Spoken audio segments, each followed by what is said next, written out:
第三人做好事有解释说嘅阿姑寒友、阿姑白鼻。那第三個走行一半到人生，成年過門後，成年嘅兄弟，也就是阿姑就愛帶這幾款特別嘅婚啦，好對住放機特別定，甲有幫甲對大家由阿姑過去成年嘅，這就是阿姑寒友。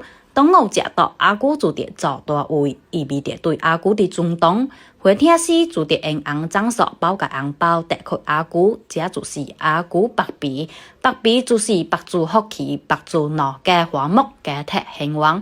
男方爸爸花生人也得包個紅包幫阿姑，請來立刻點是男方的生意和類小。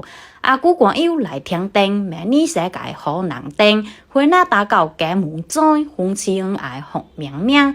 破家類小得做作，交來紅包敬阿姑，白鼻紅包敬我家，所做福氣嘅花順。討了記得點讚加收藏，愛用接觸人。